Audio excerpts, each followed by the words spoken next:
एक ऐसा पंचायत जहां के मुखिया शमशेर आलम ने अपने पंचायत को बनाया आदर्श पंचायत और शौच मुक्त पंचायत।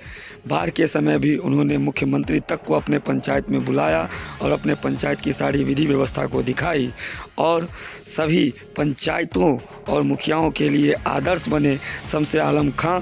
सुनते हैं उन्होंने आगे क्या क्या कहा अपने पंचवर्षीय विकास पर। आलम साहब, इस 5 वर्ष जो भी चुनाव है और चुनाव में आप फिर उतर रहे हैं, सूचना ऐसे मिल रही है, विगत 5 वर्ष आपका कैसा रहा अपने पंचायत में? सबसे पहले मैं RS न्यूज़ और बदलता बिहार दरभंगा समाज का चार का धन्यवाद देना चाहता हूँ कि आप अपने शहर से इस छोटे से गाँव में आए और शहर के विकास के बारे में जानकारी लेने की कोशिश किया। इसलिए बहुत तहे दिल से धन्यवाद शुक्रिया अदा करता हूँ आप सभी टीम का। ये 5 वर्ष कैसा रहा तो शायद आप मेरा इंटरव्यू लेने आने से पहले पंचायत जरूर घूमे होंगे, सर्वे किए होंगे। आपको पता भी चला होगा कि जब मैं इस पंचायत को अपने हाथ में लिया था तो लोग रोड पर सही से गली में चल नहीं पाते थे। कादू कीचड़ वाली रास्ता था, नाला नहीं था, नाला का व्यवस्था अच्छा से नहीं था। और आज आप मेरे पंचायत में पूरे क्षेत्र में जाके घूमिए, कोई ऐसा रोड नहीं है जो PCC करण नहीं है, कोई ऐसा जगह नहीं है जहाँ नाला की व्यवस्था हो और नाला नहीं है, जगह की व्यवस्था हो और नाला नहीं है। और नाला वो भी ढक्कन वाला खुला नाला हमने इसलिए नहीं बनवाया कि उसमें कचरा लोग भर देता है, न कचरा भरेगा न नाला जाम की समस्या होगी, क्योंकि पंचायत में नाला सफाई की झाड़ू का कोई व्यवस्था नहीं है। लेकिन हमने जो इस पंचायत को किया है, सबसे पहले मुखिया बनने के बाद खुले में शौच मुक्त पंचायत को किया। हमने ODF करवाया, इस पंचायत में शौचालय बनवाया, 1400 से ऊपर हमने शौचालय बनवाया, घर घर जाके मेहनत करके अपने से गड्ढा खोद के लोगों को जागरूक किया और शौचालय बनवाया। मेरा ODF पंचायत हुआ, पहला पंचायत हमारा यहाँ दरभंगा में यहाँ ODF हुआ। और ODF होने के मैं 2 बार दरभंगा DM द्वारा सम्मानित किया गया। और उसके बाद जिस कारण से मेरे पंचायत में वो फैसिलिटी जो लोग कहते हैं, बहुत सारे जनप्रतिनिधि कहते हैं कि पंचायत को ऐसा कोई फैसिलिटी नहीं है जो झाड़ू दिया जाए और ऐसी कोई फैसिलिटी नहीं है कि नाला का सफाई किया जाए, क्योंकि ये शहर नहीं है। नहीं, अगर ऐसा कोई बोलते हैं तो एक गलत है। इसके लिए व्यवस्था है, आपको इस व्यवस्था पर खड़ा उतरना होगा। क्या व्यवस्था है वो बताइए। इसका व्यवस्था ये है कि आपको उस व्यवस्था पर खड़ा उतरना होगा। मैं खड़ा उतरा हूँ। अभी हमने पंचायत में घर घर शौचालय बनवाया। मेरा पंचायत ODF हुआ, खुले में शौच मुक्त पंचायत बना। जब ODF 1 में कंप्लीट कर लिया तो सरकार को लगा कि ये पंचायत ODF 1 है, ये ODF स्वच्छ है, साफ सुथरा है, इसको मेंटेन में रखना चाहिए, जिसका सरकार द्वारा चलाया गया एक ODF 2 योजना आ गया। जब तक मैं 1 नहीं करता तब तक 2 में नहीं आता। और ODF 2 का योजना का क्या है कि आपको नाली सफाई करने का भी पैसा सरकार द्वारा दी जाएगी, झाड़ू देने के लिए भी सरकार द्वारा पैसा दी जाएगी, आपको ट्रैक्टर से कचरा उठाने के लिए भी सरकार द्वारा पैसा दी जाएगी, आपको डस्टबिन के लिए भी पैसा सरकार द्वारा दी जाएगी। तो सबसे पहली बात कि जब तक ODF 1 नहीं करा ले तब तक ODF 2 का सपना आप देखते क्यों हैं और सरकार के ऊपर ठिकरा फोड़ते क्यों हैं? सरकार पर ठिकरा फोड़ना सही नहीं है। आप उस लायक बनिए, आपका पंचायत शहर से भी ज़्यादा फैसिलिटी वाला शहर बन जाएगा, गांव बन जाएगा, मैं उम्मीद करता हूं। लेकिन वो काम आपको करना होगा, सरकार पर ठिकाना नहीं फोड़ना होगा, नियम कानून को जानना होगा। जब तक आप नियम नहीं समझिएगा तब तक आप कैसे पंचायत को चलाइएगा? सिर्फ कह दीजिएगा कि नाली को साफ करने का पैसा नहीं आता है। आप उस लायक बनिए, पंचायत को उस लायक बनाइए। सरकार आपके साथ खड़ी है, सरकार आप मेरे साथ भी खड़ी है, पूरे पंचायत में शहर के साथ भी खड़ी है। सर, कहीं कहीं ऐसा देखा गया है कि आप जो नाला है वो सड़क के बीच से ले गए हैं, इसका क्या तात्पर्य है?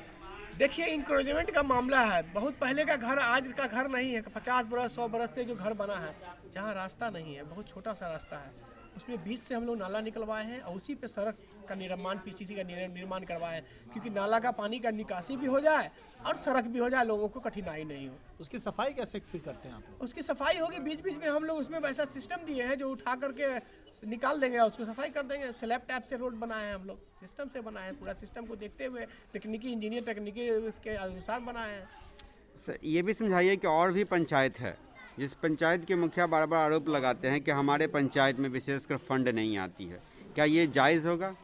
देखिए, फंड तो पंचायत में आती ही है, ऐसा कुछ नहीं फंड नहीं आती है। मैं बता दूं कि मैं फंड नहीं आती है, उसका व्यवस्था आपको करना पड़ेगा। कैसे फंड आता है?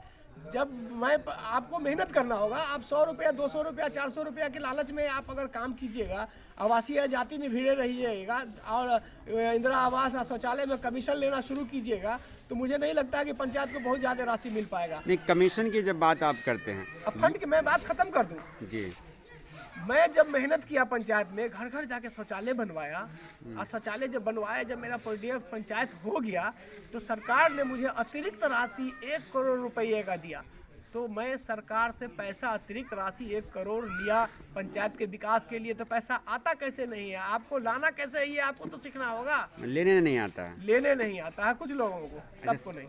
सर, ये समझाइए मुझे कि कोरोना काल हुआ जहाँ पूरा विश्व लॉकडाउन हुआ, उसमें मनरेगा एक जॉब अपॉर्चुनिटीज़ बनी प्रधानमंत्री के आदेश द्वारा। उस मनरेगा के माध्यम से लॉकडाउन में कितना कार्य आपके पंचायत में हुआ?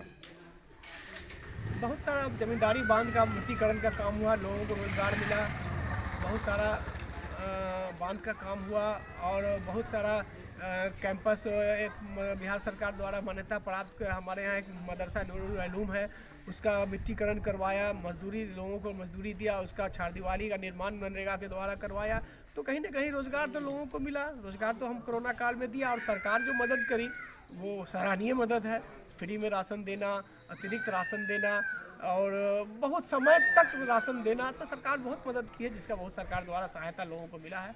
सरकार ने मनरेगा में एक कानून भी बनाया था कि जो प्रवासी मजदूर आए हैं इस लॉकडाउन में, उन्हीं के द्वारा ये काम हो। क्या आपने मशीनरी का उपयोग किया था या व्यक्ति? जी नहीं, हमारे यहाँ आप क्षेत्र में जाके घूम लीजिए सर। प्रवासी मजदूर, हम प्रवासी मजदूर न बोले तो अच्छा है। प्रवासी भाई मेरा जो बाहर रह रहा था, वो मेरा भाई परेशान होकर जो अपने घर गृह में आया, घर में आया, उन लोगों को मजदूरी दिया। और वो लोग टोकरी ही उठा के सही, कुदाली ही चला के सही मजदूरी किए और काम किया, उनके खाते में राशि गया और वो अपना जीवन यापन किया। सरकार द्वारा सहायता दिया गया, जो सहायता मिला था, अतिरिक्त सहायता, राशन पानी, चना और ये भोजन का व्यवस्था, जो भी व्यवस्था हुआ उनको फ़ायदा मिला है, उसका लाभ उठाए।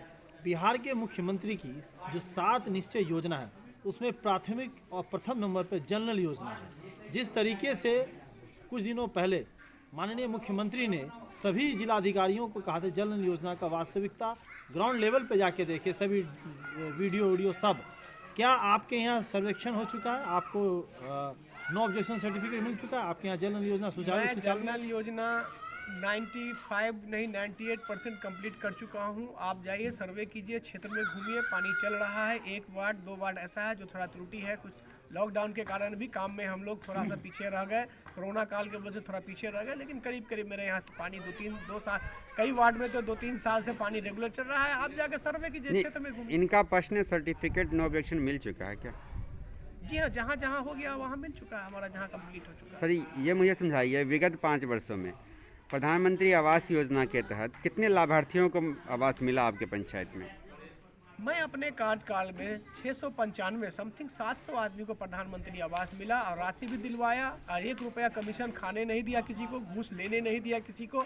जब पैसा किसी को लेने नहीं दिया, बंदर बांट होने नहीं दिया, तो लोगों का मकान भी खड़े होकर बनवाया। जो मकान नहीं बनाया उसको लाल नोटिस भी निकलवाया, उजला नोटिस भी निकाला और पीला नोटिस भी निकला है, जिस डर से लोगों ने मकान बनाया। अभी मेरे यहीं पर सामने में देख लीजिए, आप कैमरा की अपनी तरफ घुमाइए, देखिए इधर प्रधानमंत्री आवास बन रहा है, कार्य कर रहा है। एक गरीब आदमी जिसको घर था ही नहीं, पन्नी टांग के रहता था, वो मकान बन रहा है। आज लेबर मजदूर काम कर रहा है। आप इधर कैमरा घुमाइए, यहाँ कैमरा घुमाइए, यहाँ देखिए, कैमरा घुमाइए, प्रधानमंत्री आवास के ये जो सामने बन रहा है, हाँ देखिए, प्रधानमंत्री आवास आपके निवास के सामने, वहाँ जहाँ जो आप बैठे हैं वहाँ पर भी मैं दिखा देना चाह रहा हूँ। ओहो, ये तो बहुत जो लोगों ने अपना पैसा लगा के सहायता राशि मिलता है, अपना पैसा लगा के लोग मकान बना रहे हैं। जब पैसा बंदर बांट हो जाता था इंदिरा आवास में, लोग इंदिरा आवास गरीब लोग कैसे बनाते थे? क्योंकि उसके 4 गो मुखिया जी लोगों के मंत्री संतरी रहते थे, सब पैसा बंदर बांट कर लेते थे, वो गरीब घर नहीं बना पाता था। हमारे रीजन में घूस कमीशन नहीं चला है, इसलिए लोग मकान बना रहे हैं। आपके रीजन में अगर घूस कमीशन नहीं चला है, ये चौंकाने वाली बात है। आपने कहा लाल नोटिस, उजला नोटिस, ये भी मैंने लगभग अभी तक 20 से 25 पंचायत का भ्रमण किया, लेकिन किसी मुखिया ने लाल पीला नोटिस नहीं बताया। जी, हमने कराया है। जो विलम्ब काम करने में काम किए हैं, हमने उनको कराया है और उन्होंने काम किया भी है। आप क्षेत्र में जाकर देख सकते हैं, अभी हमने आपको दिखाया भी है। लेकिन ये बताइए, अगर आपने बिचौलिया को, दलाल को समाप्त किया, तो आपको तो बड़ी समस्या झेलनी पड़ी होगी इसमें।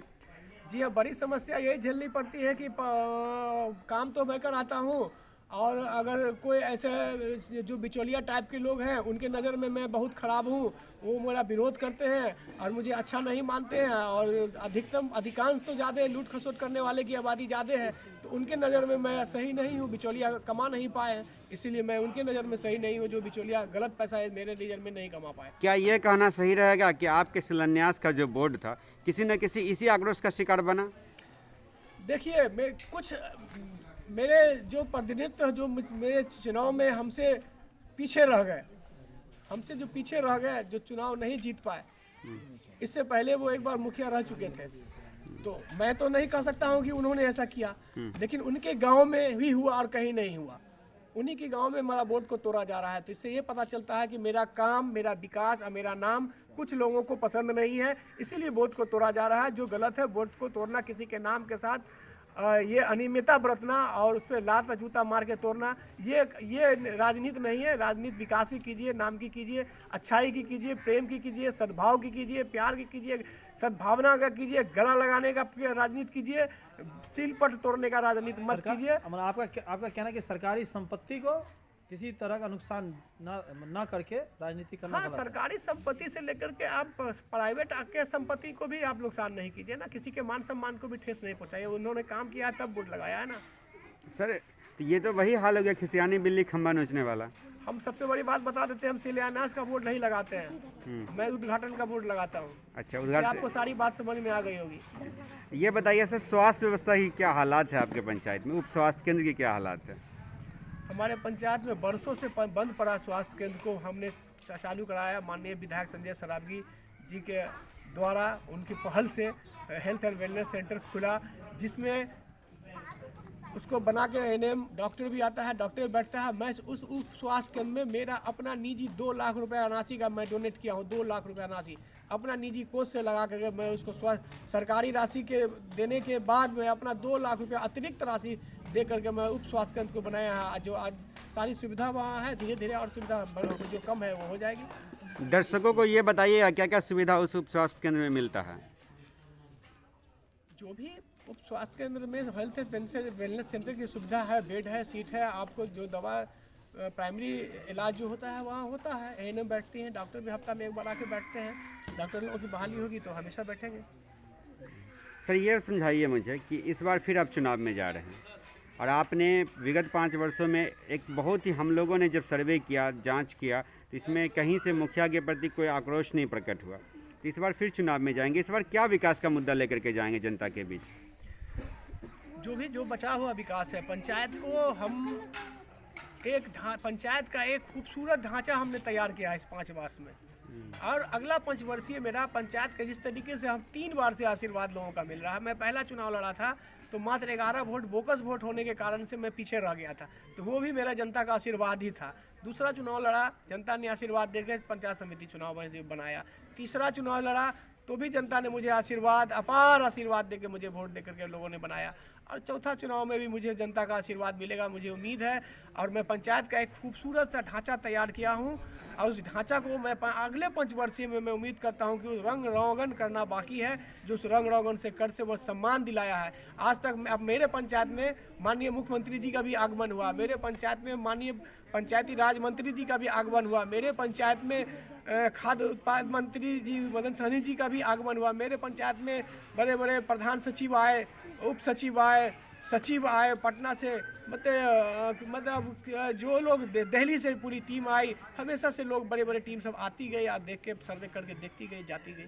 कहीं ना कहीं किसी पंचायत में दम है तभी तो लोग आ रहे हैं। तो सर, इतनी आपका विकास है, जनता का कोई आपके प्रति आक्रोश नहीं है, फिर ये पंचायत को आप आदर्श पंचायत घोषित कर देना चाहिए। मैं लगा हूँ, आदर्श पंचायत जरूर बनाऊंगा, आदर्श पंचायत घोषित करूंगा, मुझे उम्मीद है। जनता से क्या अंतिम अपील करेंगे? हमारी जनता से मेरी यही अपील है कि जो भी पंचायत में जनप्रतिनिधि के रूप में, प्रतिनिधि के रूप में चुनाव लड़ने आ रहे हैं, मैं मुखिया अपनी तरफ से भी उन सबों का स्वागत करता हूं, क्योंकि अधिकार है, लोकतंत्र है, सबको चुनाव लड़ना है। अब जनता देखना है कि जात पात की बात को छोड़कर लोग भड़काने आवेंगे, जात पात की बात करेंगे।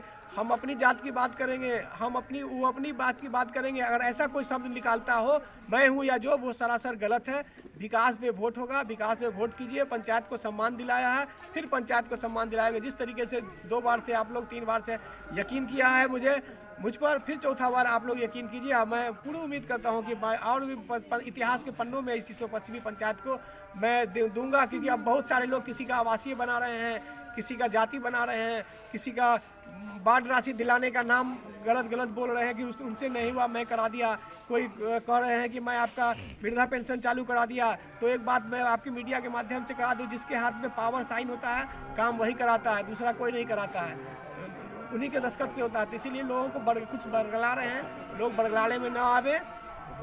2016 में कहाँ थे, 2015 में कहाँ, 2017 में कहाँ थे, 2018 में कहाँ थे, 2019 में कहाँ थे, 2020 में कहाँ थे, 2021 में लोग कहाँ से समाज सेवी लोग आ गए। हमें तो बहुत पता अभी समाज सेवी लोग कहाँ से आ गए हैं। लोगों का काम करने के लिए घर घर जा रहे हैं और अपना नाम कमा रहे हैं। आप अगर अच्छे समाज सेवी थे तो मैं जिस रोड को ढाल रहा था उस पर बोलता कि गलत काम हो रहा है, तब मैं समझता कि पंचायत के समाज सेवी अच्छे समाज सेवी थे। आप विरोध करते हैं। 5 साल आपने मेरा कोई भी अभी जो प्रतिनिधि खड़े हो रहे हैं किसी ने 5 साल मेरा विरोध नहीं किया, इसलिए मुझे नहीं लगता कि मैं गलत काम किया। आज आप विरोध की बात बोलते हैं तो आप अपने फायदे के लिए बोलते हैं।